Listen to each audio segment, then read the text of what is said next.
అంటే పీజీఆర్ గారు ఓడిపోవడం, రాజశేఖర రెడ్డి గారికి లైన్ క్లియర్ అయింది. 4లో మళ్ళీ పీజీఆర్ గారు కూడా ఆయన కూడా గెలిచినారు ఖైరతాబాద్ నుంచి.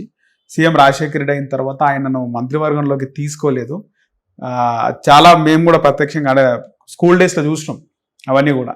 సో ఆ టైంలో నాన్నగారు మీతో ఏమైనా మాట్లాడడం పీజీఆర్ గారు అదే చెప్తున్నా కదండి, ఎప్పుడు కూడా పదవుల కోసం ఆశించలేదు. సరే, మన గవర్నమెంట్ పవర్లో ఉండి మంచి సజెషన్స్, ఎప్పుడు కూడా కన్స్ట్రక్టివ్ సజెషన్స్. ఆయన నేచరే అవుతుంది. ప్రతిపక్షం మన ఏంటి పాలకపక్షం అని తేడా లేకుండా ఎక్కడున్నా కానీ ప్రజలకి సంక్షేమమే కానీ ప్రజల ఇష్యూస్ అయినప్పుడు ఆయన చెప్పేవారు, ఓపెన్గా చెప్పేవారు. సజెషన్స్ కూడా, కన్స్ట్రక్టివ్ సజెషన్స్ కూడా ఇచ్చేవారు. 2004లో కూడా ఆయన చాలా కన్స్ట్రక్టివ్ సజెషన్స్ ఇచ్చి ముందుకు వెళ్ళారు. ఇట్స్ నాట్ దట్ మంత్రి లేరని ఆయన ఎక్కడ కూడా సైలెంట్ గా లేరు. ఆయన వంతు కృషిగా డెఫినెట్ గా కాంగ్రెస్ ప్రభుత్వం మంచిగా నడవడానికి సజెషన్స్, సలహాలు ఇచ్చుకుంటా ముందుకెళ్ళారు. చాలా వరకు గవర్నమెంట్ ల్యాండ్ లో పేదలకు, గరీబ్ వాళ్ళకి, ఊర్ల నుంచి ముఖ్యంగా మహబూబ్నగర్ నుంచి వచ్చిన వాళ్ళకి చాలా మందికి ఇళ్లలు, స్థలాలు కేటాయించిండంట. ఇది ఖైరతాబాద్ నియోజకవర్గం చాలా పెద్దది. ఇక్కడ బతకడానికి నల్గొండ నుంచి ఎక్కడికి పోయినా గానీ, మహబూబ్ నగర్ గానీ, వరంగల్ గానీ చాలా మంది పనులు వలసలు వచ్చి ఇక్కడ పని చేసుకోవడానికి, లేకపోతే సిటీ సెంటర్ కాబట్టి ఉద్యోగాల కోసమో లేకపోతే గవర్నమెంట్ జాబ్స్ కోసమో ఇక్కడికి వచ్చి ఇక్కడే సెటిల్ అయ్యి ఇల్లు కట్టుకునే వాళ్ళు చాలా మంది ఉన్నారు.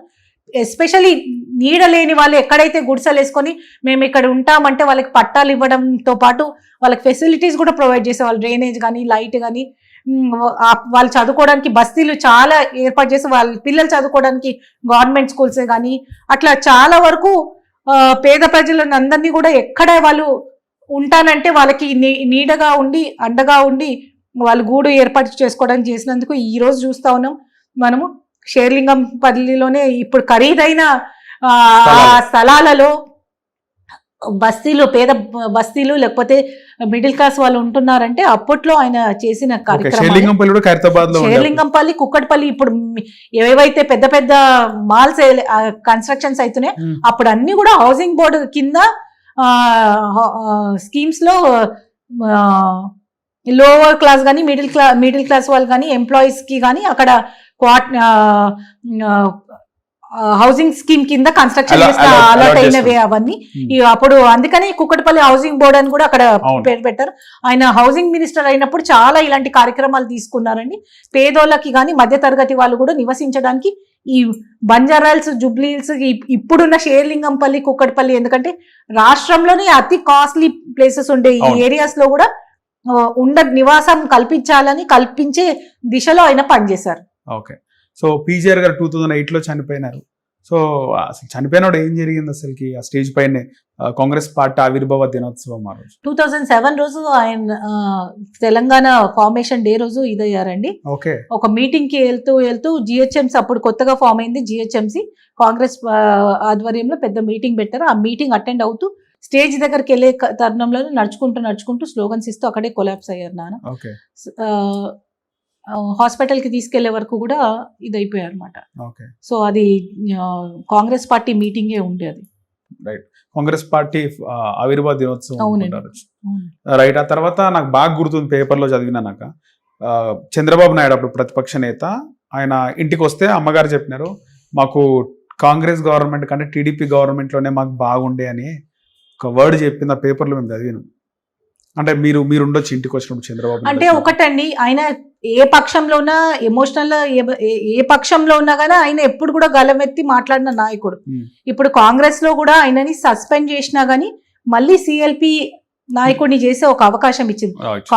కాంగ్రెస్ ఐఎన్టీయూసీ లీడర్ గా ఎదిగిన వ్యక్తి పీజీఆర్ గారు. ఒకసారి ఇంటర్నల్ ఫైట్స్ కంపల్సరీ. ఇది డెమోక్రటిక్ పార్టీ, ఎస్పెషల్లీ ఒక్క నాయకుడు నడిపిస్తే నడిచే పార్టీ కాదు ఇది.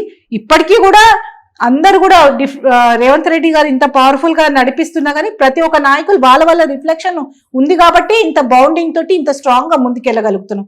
సో డెమోక్రటిక్ గా విదిన్ పార్టీ మేము ఏమన్నా ఫైట్ చేసొచ్చు, ఎంతైనా చేయొచ్చు. కానీ కాంగ్రెస్ పార్టీ అందరికీ కూడా నాయకులుగా ఎదగడానికి ఒక అవకాశం, ప్లాట్ఫామ్ ఇచ్చిన పార్టీ అని మా ఫ్యామిలీ నమ్ముతుందండి. పీజీఆర్ గారు చనిపోయిన తర్వాత మీరు నిల్చోవాలనుకున్నారా ఎమ్మెల్యేగా? మీరు కూడా నిల్చోవాలని ఎవరైనా చెప్పినారా? తమ్ముడికి అవకాశం ఇచ్చినారు? నిల్చోవాలని కాదు, ఎస్పెషల్లీ విష్ణు బై ఎలక్షన్స్ అప్పుడు మేము ప్రతి ఇంటికి డోర్ టు డోర్ తిరిగినాం. ఎందుకంటే అప్పుడు టీడీపీ కానీ ఈ బీజేపీ కానీ ప్రధాన ప్రతిపక్షాలు కూడా క్యాండిడేట్ ని చెయ్యనని చెప్పిన వాళ్ళు టిఆర్ఎస్ ఒక్కటే క్యాండిడేట్ ని పెట్టింది. అది విత్డ్రా చేయమని అడిగినా గానీ పోయినారంట కదా మీరు, మా నుంచి రిప్రజెంటేషన్ వెళ్ళింది, కలవడానికి కూడా వాళ్ళు టైం ఇవ్వలేదు.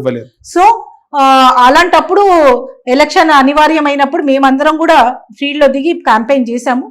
అప్పుడు బై ఎలక్షన్ కోసం క్యాంపెయిన్ కి వెళ్తుంటే చాలా ఎమోషనల్ సీన్ అండి అది. ఎక్కడికి వెళ్ళినా కానీ మేము ఏడవడం, మాతో పాటు వాళ్ళు ఏడవడం. ఏంటంటే ఒక కుటుంబ సభ్యుడిని కోల్పోయినామన్న ఒక సెంటిమెంట్ ఒకటైతే, అనాథగా మేమందరం మిగిలిపోయామనే ఒక సెంటిమెంట్ చాలా బాగా బాధల్లో మేమందరం కూడా అనిపించింది. అప్పుడు తిరిగినప్పుడు, ప్రజల మధ్యలో తిరిగినప్పుడు వాళ్ళు పీజీఆర్ గారితో ఉన్న అనుబంధం చూస్తుంటే ఒక కుటుంబ సభ్యుల లెక్క మేమెంత బాధపడుతున్నారో మాకన్నా ఎక్కువ వాళ్ళు బాధపడుతుండే. సో అంత కనెక్టివిటీ పెంచుకున్న లీడర్, వాళ్ళకు ఒక బాధ, ఒక ఆవేదన ఉండే, పీజీఆర్ తర్వాత మాకెవరు, ఆ కుటుంబంతో మాకు ఇంత సంబంధం ఉంది, మీరు మాలో ఉండాలా, మళ్ళీ ముందుకు నడిపియాలా, మా మనుషులై మీరు మాతో ఉండాలని వాళ్ళన్న మాటలు మాకు ఒక రెస్పాన్సిబిలిటీగా అనిపించింది. డెఫినెట్ గా ప్రజలు ఎవరినన్నా నాయకుడిని హీరో చేయడం, జీరో చేయడం ప్రజల చేతిలో ఉంది. ఆ ప్రజలు మనకి చేయూతనిచ్చి వాళ్ళు డైరెక్షన్ ఇచ్చి మీరు ముందుకు నడవండి అన్నప్పుడు డెఫినెట్ గా మేము అది ఒక పాజిటివ్ సజెషన్ గా తీసుకొని ముందుకు వెళ్ళాము. అందుకే ఇప్పటికీ కూడా ఖైరతాబాద్ నియోజకవర్గంలో నాకు చెప్పుకోదగ్గ పదవులు ఏవి లేకపోయినా కానీ ఇంత దూరం నడుస్తుందంటే ఆ ప్రజల ఆశీర్వాదం, ప్రజల సపోర్ట్ తోటి. ఆ రోజు మొదలైన ఆ సపోర్ట్ ఇప్పటికీ కూడా అట్లనే ఉంది. ఎందుకంటే పీజీఆర్ గారి గుడ్ విల్ మేము కాపాడుకుంటూ అదే కనెక్టివిటీతో ప్రజల్లోకి వెళ్తున్నాం కాబట్టి ఆ రోజు మేము అనుకున్నాము డెఫినెట్ గా పీజీఆర్ గారి వల్ల మాకెంత లాస్ అయిందో ఈ నియోజకవర్గ ప్రజలకు కూడా అంతే లాస్ అయింది. ఒకరికొకరం తోడుగా ఉండాలనుకున్నాం, అప్పుడు అట్లా అనుకున్నాం, ఇప్పుడు కూడా అదే బాటలో ముందుకు నడుస్తున్నామండి. పీజీఆర్ గారు అంటే మ్యాన్ ఆఫ్ సింప్లిసిటీ. ఆయన చనిపోయినప్పుడు చూసాం చాలా జనాలు వచ్చినారు. అంటే బహుశా ముఖ్యమంత్రి చనిపోతే కూడా అంత రారేమో అనిపించింది సిటీ వైడ్గా ఉన్న జనాలు మొత్తం కూడా. పీజీఆర్ గారు కి చాలా ఫ్యాన్ ఫాలోయింగ్ అప్పటి నుంచి ఉండండి. ఎందుకంటే ఆయన ఒక కార్మిక నేతగా కింద నుంచి ఎదిగిన దాదాపు 150 యూనియన్స్ ఉండే. నాన్నకి మన వైజాగ్ విఎస్టీ ప్లాంట్ నుంచి జైరాబాద్ మహేంద్ర వరకు అన్ని యూనియన్స్ లో ఆయన నిలబడుతుండే. సో ఆ ఫ్యాన్ ఫాలోయింగ్ ముందు ఆయన ఉన్నప్పటి నుంచి కూడా చాలా ఎక్కువ ఉండే. నాకు బాగా గుర్తుంది, కానీ ఆయన ఎప్పుడు దాన్ని మిస్యూజ్ చేయలేదు. నాకు బాగా గుర్తుంది, ఆయన కాంగ్రెస్ పార్టీ సస్పెండ్ చేసినప్పుడు ఆయన కార్యకర్తల నాయకులు కానీ ఇయర్ నాకు గుర్తులేదు, కానీ ఆ రోజు బాగా గుర్తుంది. అంటే మా అందరికి కూడా ఒక షాక్ లాంటి వార్త అది. సస్పెండ్ లేదండి, దానికన్నా ముందు రాజశేఖర రెడ్డి గారు కూడా లేరు అనుకుంటా. అప్పుడు ఎంఎస్ సత్యనారాయణ గారు పిసిసి ప్రెసిడెంట్ ఉండే. సపోజ్ అయితే అప్పుడు సస్పెండ్ చేస్తే అందరు కూడా ధర్నాలు చేస్తామని, అవి చేస్తామంటే పీజీఆర్ గారు వాళ్ళని అందరినీ కంట్రోల్ చేసి మనం ప్రజలకు ఎప్పుడు ఇబ్బంది పెట్టొద్దు, సరే విదిన్ పార్టీ, ఇది పార్టీలో మనం డిస్కస్ చేసుకోవాలా, పార్టీలో మనం ఒక రిజల్ట్ తెచ్చుకోవాలని మళ్ళీ సస్పెన్షన్ చేసిన ఆయనని మళ్ళీ సెంట్రల్ నుంచి సస్పెన్షన్ ఎత్తేస్తూ కాంగ్రెస్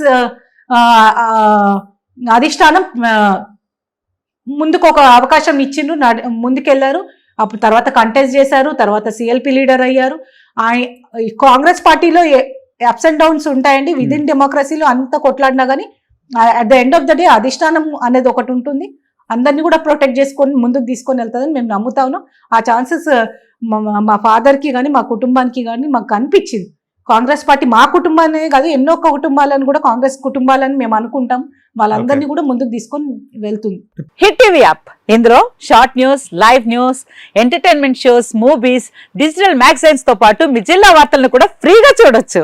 ఇంకెందుకు ఆలస్యం, వెంటనే హిట్ టీవీ యాప్ ని డౌన్లోడ్ చేసుకుని ఫ్రీగా ఎంటర్టైన్మెంట్ పొందండి. Hit TV app. Hit TV app. Please download hit TV app. Hit TV app ని ఫ్రీగా డౌన్లోడ్ చేసుకుని ఎంజాయ్ చేయండి. మీకు నచ్చిన ఎంటర్టైన్మెంట్ కోసం హిట్ టీవీ యాప్ ని ఫ్రీగా డౌన్లోడ్ చేసుకుని ఎంజాయ్ చేయండి. హిట్ టీవీ యాప్ ని డౌన్లోడ్ చేసుకుని ఆస్వాదించండి, ఆశీర్వదించండి. ఇంతమంది సెలబ్రిటీలు హిట్ టీవీ యాప్ ని డౌన్లోడ్ చేసుకోండి అని చెప్తున్నారంటే ఎంత మంచి యాప్ ఆలోచించండి.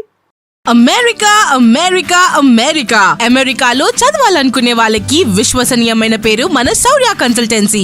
UK లో 1 year masters. UK లో 1 year masters. 2 years work permit up to 5 years visa. Contact Saurya Consultancy.